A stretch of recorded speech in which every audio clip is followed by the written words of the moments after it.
kita akan buka sesi tanya jawab, yaitu maksimal 3 orang dari jamaah dan mungkin nanti dari media.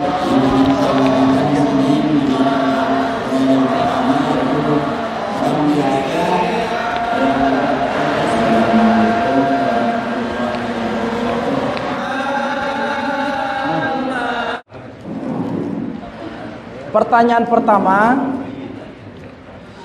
bagi orang yang biasa, yang khawatir, bagi orang yang khawatir dirinya akan terjerumus kepada godaan syaitan dan godaan manusia, dan rentan ketika berkumpul di tengah-tengah manusia akan menyebabkan dirinya lalai dalam mengingat Allah, harus beruzlah. Tapi kan ada konsep silaturrahim di dalam Islam itu, wasilatul arham, dan itu menjadi kewajiban bagi setiap Islam.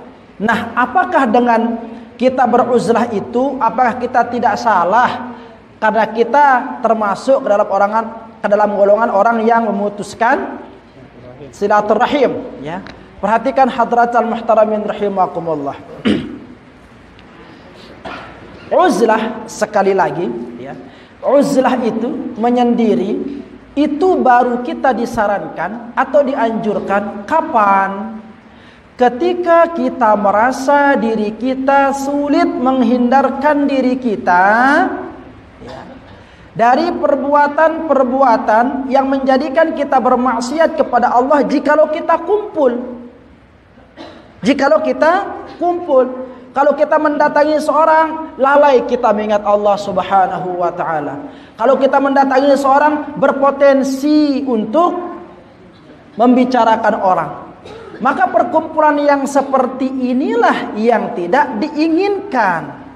Kenapa? Karena rentan menjadikan kita sebagai pelaku kezaliman di sana. Kezaliman kepada diri kita, memperburuk urusan kita dengan Allah Subhanahu wa ta'ala.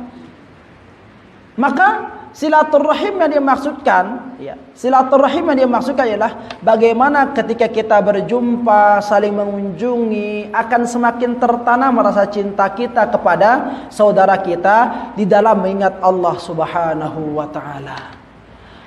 Maka lamun sekian perkumpulan ino mina itu jauh oleh ingat Allah, dak ndekna arah perkumpulan ino lalu.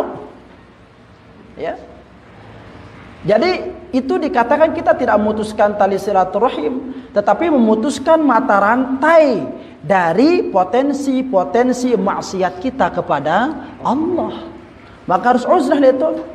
Nende sugul beli pindang, mau dua ya otok-otok aja jual pindang. Tahu deh setelah penjara Rubin ini, saya ke bercerita ya. Sisi Rubin berhari ini, sisi lampar motor si Rubin ini. Mau doang ya bercerita. Padahal hanya beli pindang. Nyelah muntah belanja wah apa dah beli nak pindang. Selesai beli pindang bayar ule ngono kundangan. Ni penuhan raosna ketimbang belanjaan. Belanja je enggak 10.000. Raosna 10 meter.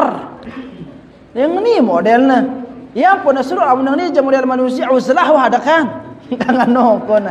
Ya. Nah, tetapi ketika masih butuh akan ma'isyah itu kehidupan kita, ya, membangun jaminan masa depan maka tetap kita dibebankan untuk melakukan kewajiban itu. Dan dia mentang-mentang beruta dengan pengajian terus berpesan dia sebini ana ke adik jaga kanak-kanak ini deh. Mulai jemaah aku uzlah aku. Ampun pilih anak jarina kelongkeran. Ule-ule uzlah pada temu rumah sakit terus lapuan. Ya, dia nangano. Mending sakitian doang. Mati terus kelaparan, ya. Jadi bukan seperti itu konsep uzlah, ya. Konsep uzlah itu ketika kita merasa diri kita tidak mampu menghindarkan diri kita dari segala macam bentuk potensi yang menjauhkan kita dari mengingat Allah. Maka kalau seperti itu, tejak sebini ante tejak bijarin te milu uzlah teh anakku nganu pendengan sana karam lam pada tepu letene dosa doang gawe nah Lekan uras tinduk sampai tinduk malak dosa doang. Teh terlalu berhijrah. Memang teh hijrah kakak toh moncak Gunung Rinjani. Bahkan ngente jadi pengganti Dewi Anjani lihat tuh terus. Ya. Atau teh terlalu tipanu tengah gawah. Ih, bertemu betono genteng ganti Tarzan lihat tuh. Ya. Jadi bukan seperti itu, ya. Konsepnya tetap kita dibebankan melakukan kewajiban-kewajiban kita, hanya saja hanya saja uzrah itu salah satu cara kita untuk menghindarkan diri kita dari segala macam bentuk potensi yang melalaikan kita dari mengingat Allah. Logo lang nung kun ta berdagang, ngenu rajin ta tek ke masjid, ngenu kun ta bermasyarakat, ngenu kun lentin ta baca Al-Qur'an, ngenu kun ta bergaul, ngenu cekat ta puasa Senin Kamis. Oh, ndak perlu uzlah orang yang seperti ini. Bahkan dia harus tetap ada di tengah-tengah masyarakat sebagai contoh teladan, begitu, ya. Nih dengan si macel-macel ini uzrah apa datun? Sinana pegawaian ini, lekan gelema sampai lebok dengan doang tanda tokol, merausang dengan ini uzrah apa sih dengan orang ini? Bawa memetan dia ceket kan? Bawa apa kata andalangan aja ya. Terus pegawainya otak-otak doang. Otok-otok lamun ini juang kuna jeda pada uzrah tanda pada uzrah, ya. Jawana Gunung Rinjani itu bisa tayak bata berhalwat dalam balen teh dendek sugul bang bale tak sugul bae lamun da salat jamaah, bale tak sugul bae lamun da tayak majelis ta'lim menung kuntah, ya. Jadi seperti itu maksudnya ya konsep uzrah agar jangan disalah tafsirkan. Terus yang kedua tadi model yang kedua itu ada orang yang berilmu yang masih dibutuhkan nasihatnya, masih dibutuhkan keterangannya, penjelasannya tentang hukum-hukum Allah. Logo ngenoong kun tanda menang ilmuna, ngenoong kun hebatnya dah gosipnya. Nah, ngombe kun asing ngenoong kun apakah na uzlah atau seperti apa? Nah, sebagaimana yang tiang sampaikan pada pertemuan-pertemuan yang lalu, memang yang namanya syaitan itu akan mencari 1001 jalan untuk memusnahkan kita, untuk menghancurkan amalan kita. Wahbau itu jaga diri teh lamun teh mesa-mesa teh tetap kita zikir, ya. Subhanallah, subhanallah, alhamdulillah, alhamdulillah. Dina puas le kantono, petayang ni tekence si setan ini. Pokoknya ngombe yang kuntan teh terlalu ingat Allah. Datangan itu batur si kepada raos. Menung kuna. Datangan itu batur si girang begosip. Menung. Akhirnya sedikit demi sedikit, dia tersemel, dia jawabin batur teh ini. Akhirnya kelontoannya terus. Ya, ya apa nama perkataan si buruk si kedua, ilmunya mantap, gosipnya mantap. Bagaimana cara seperti ini? Ya tetap kan tadi yang dia harus lakukan itu apa? Bersabar, bisabrin tawil katanya. Sabar yang betul-betul membutuhkan waktu yang lama, proses. Dan yang terakhir tetap memohon kepada Allah. Jadi dia andalang kealiman tetap kita itu bisa menjadi orang alim, kita itu bisa menjadi orang baik, bermartabat itu karena hidayah dari Allah. Maka tetap minta petunjuk dari Allah Subhanahu wa taala. Begitu caranya. Ya, dititis jadi batur, lamun tahu batur tawah mulai pacu, terus ampun malak kumat-kumat penyakitnya, jelap peringetin dengan ngeunkeun. Dendek malak itu lentin-lentin, ai tetume batur, tetume pokoknya kasih doang palang ceked deh. Sililinya jadi brok doang selapuannya pokok mesa pelungu deh palang pintar deh. Ngajum-ngajum mah. Akhirnya apa? Tayak sombong terus, mulana ke, ya. Selapuannya aja nih masih gedeng-gedeng nih, masih tampang-tampang tak ilmunya. Itu juah bue, lekan tampang tipak tampang malak. Padahal dalam buka dengan ya doang kan ya lekan tampang sampai tampang dalam buka dengan. Ya, jadi seperti itu hadratul muhtaramin rahimakumullah. Kadang dia pada rere. Ya, nah, jadi begitu ya.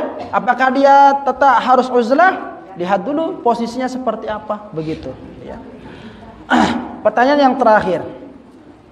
Kan ciri-ciri lekan waliullah ini sedikit bicara, sedikit makan, ya, atau banyak lapar dan banyak begadang atau sedikit tidur. Betul, ya. Orang yang sudah merasakan kedekatan dengan Allah itu apa? dia tidak akan merasa cukup dengan amalan-amalan wajib, tetapi berusaha menyempurnakan amalannya dengan amalan sunnah, sehingga dia sering lapar. Artinya apa?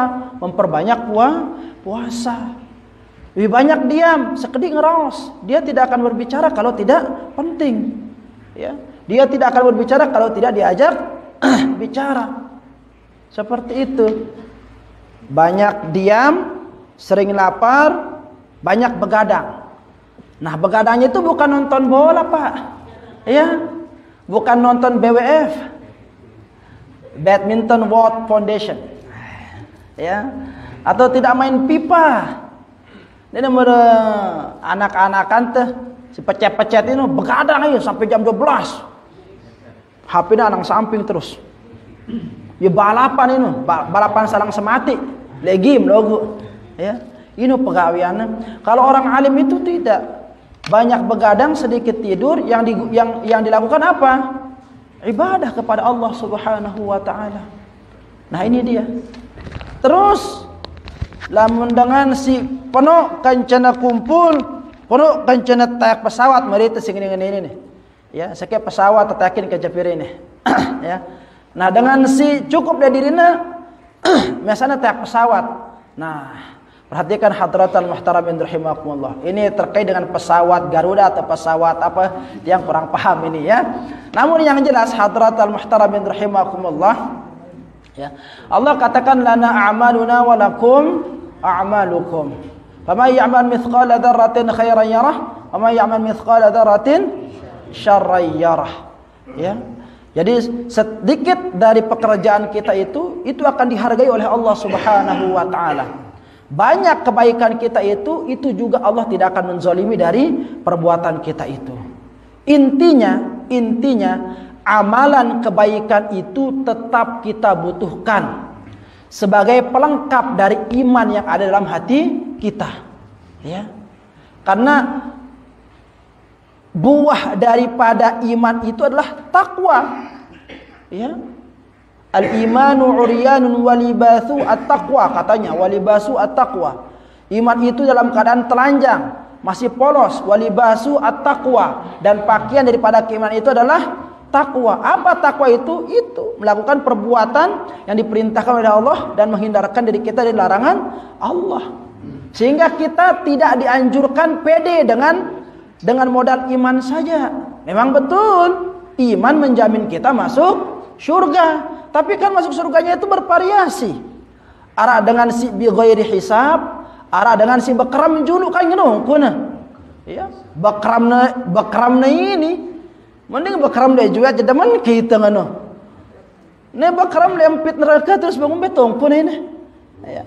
Nah, jadi yang akan menentukan manusia itu masuk surga dengan cepat, dengan enak, atau harus tersendat-sendat dulu, itulah amal perbuatan. Semakin banyak kebaikan yang kita lakukan, maka semakin mulia pula kita nanti diperlakukan oleh Allah Subhanahu wa taala. Jadi tidak cukup hanya modal iman saja. Memang iman akan mengantarkan kita menuju surga, tetapi amal perbuatan akan menentukan proses kita masuk surga, dan dengan amal perbuatan akan menentukan derajat kita nanti di dalam surga. Maka perbanyaklah amal kebaikan, ya, selagi masih sempat kita untuk melakukannya, karena semua itu Allah Subhanahu wa taala akan membayarnya nanti pada hari kiamat. Wallahu taala a'la wa a'lam.